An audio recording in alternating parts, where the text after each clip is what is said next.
सुकमा के एलंगनार गांव जहां 3 साल पहले स्वीकृत हुई सड़क नहीं बन पाई और यही कारण है कि विकास की रफ्तार में ये गांव पीछे रह गया। एलंगनार को पंचायत का दर्जा मिल चुका है, लेकिन भवन निर्माण के लिए जरूरी सामान पहुंचाने के लिए सड़क नहीं है। देखिए ये रिपोर्ट।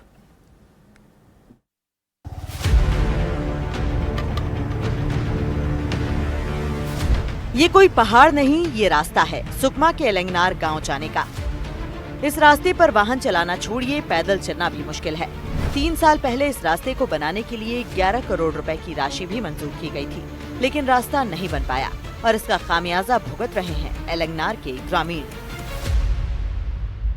सुकमा जिले का एलंगनार गांव शहीद डेबरी धूर के नाम से भी जाना जाता है। ये वही शहीद डेबरी धूर है जो देश की आजादी के लिए अंग्रेजों से भी लड़ाई लड़े थे।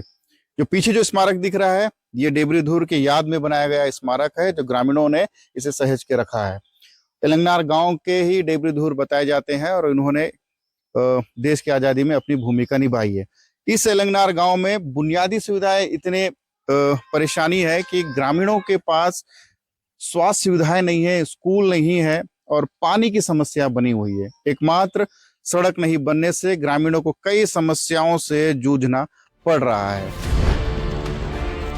एलंगनार गांव के लिए सड़क, राशन दुकान, पंचायत भवन, स्कूल भवन और पीएम आवास की स्वीकृति हो चुकी है, लेकिन निर्माण नहीं हो सका और इसका सबसे बड़ा कारण है सड़क का ना बन पाना।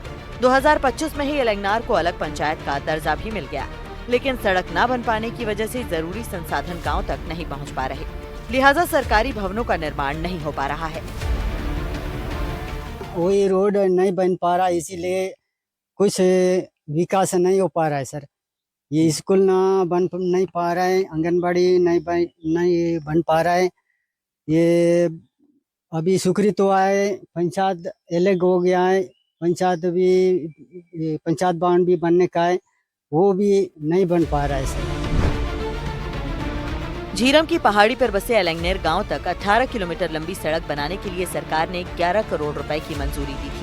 सड़क का काम भी शुरू हुआ, लेकिन कुछ महीनों बाद फंड की कमी बताकर निर्माण एजेंसी ने इस काम को अधूरा छोड़ दिया।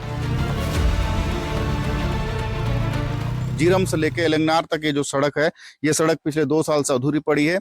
एनडीटीवी गांव तक पहुंचकर गांव ग्रामीणों की समस्या इसलिए बताना चाहती है क्योंकि जिम्मेदार इतने बेपरवाह है। सरकार ने 11 करोड़ रुपए की राशि यहाँ स्वीकृत की है उस सड़क बनाने के लिए, लेकिन जिम्मेदारों की जो लापरवाही है या उदासीनता कहें कि गांव तक सड़क नहीं बन पाई है। अधूरी सड़क की वजह से गांव ग्रामीणों को कई परेशानियों का सामना करना पड़ रहा है।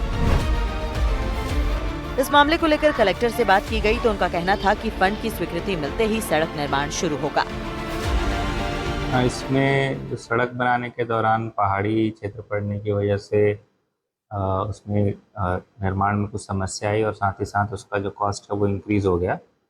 तो इस वजह से उसमें रिवाइज एस्टिमेट की प्रक्रिया भी चल रही है। जैसे ही शासन स्तर से उसकी स्वीकृति मिलेगी तो काम जो है आगे निर्माण कार्य कर लिया जाएगा। ये गांव जो है, जो नया पंचायत हाल ही में बनाया गया था, ये पूरी तरह से विकास से कोसों दूर हो गया है और ग्रामीणों में एक उम्मीद थी कि नया पंचायत बनेगा और नया पंचायत बनने के बाद गांव में विकास कार्य होंगे, लेकिन नया पंचायत बनने के बाद भी ग्रामीणों को विकास का कोई भी पैमाना देखने को नहीं मिल रहा है। ग्रामीण परेशान है, पानी, स्कूल, स्वास्थ्य जैसी बुनियादी सुविधाओं के लिए तरसने को मजबूर है, केवल एक सड़क नहीं बनने की वजह से। एनडीटीवी के लिए सलीम शेख, सुकमा।